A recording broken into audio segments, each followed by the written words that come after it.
এত অধিক ঘনত্বে আমরা মাছ চাষ করি যে আমি মনে করি যে পুরো বাংলাদেশে এটা একটা মডেল, যে মোহরি প্রজেক্ট একটা মডেল। এবং আমাদের যে উৎপাদন, মাছের উৎপাদন, এই ক্ষেত্রে আমরা যে উৎপাদনটা করি 54,000 মেট্রিক টন আমরা কন্ট্রিবিউশন করছি নিয়ারলি। তো আমাদের এখানে যদি আমরা দেখি এর মধ্যে 6/1 আমরা নিজেরা ভোগ করি বিষয়, আর 5 আমরা কি করতেছি, আমাদের মাছ চট্টগ্রাম যাচ্ছে, আমাদের মাছ চাষের মাছ, এটা আহরিত মাছ না, চাষের কথা বলছি, যে মাছটা আমরা কি করি খাবার দিয়ে আমরা মাছটা কি করি চাষ করি, এই মাছ আমাদের চট্টগ্রাম যাচ্ছে, ফেনী যাচ্ছে এবং বিভিন্ন আড়তে আমাদের মাছ আছে।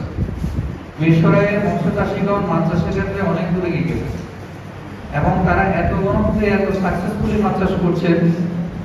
আমি আমাদের এখানে মিশরের সফল মৎস্য চাষী আছেন, ওনারা নিশ্চয়ই ওনাদের অনুভূতি বলবেন, আমি আশা করবো যে আমরা তো মাছ চাষ করছি, এই যে আমাদের 54,000 মেট্রিক টন মাছ উৎপাদিত হচ্ছে, এই মাছের মধ্যে আমরা নিরাপদ মাছ কতটুকু উৎপাদন করছি, মানে আমাদের যারা মাছ ভোগ করবেন ভোক্তা, তাদের জন্য আমরা কতটুকু চিন্তা করছি, এইটা এখন আমাদের চিন্তা করতে হবে যে আমরা যে মাছ উৎপাদন করছি আমাদের এই মাছটাকে সম্পূর্ণ কি হতে হবে, নিরাপদ হতে হবে।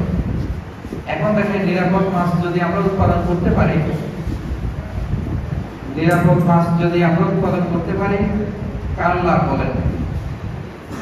আমাদের যারা ভোক্তা, আমি নিজেও তো একজন ভোক্তা, এবং আপনি মাছ চাষ করেন, আপনি একজন ভোক্তা, তাহলে আপনার কি হবে, আপনি নিরাপদ মাছ গ্রহণ করলে আপনি শারীরিকভাবে ভালো থাকবেন। নিরাপদ মাছ উৎপাদন করার জন্য আমাদের চেষ্টা করতে হবে।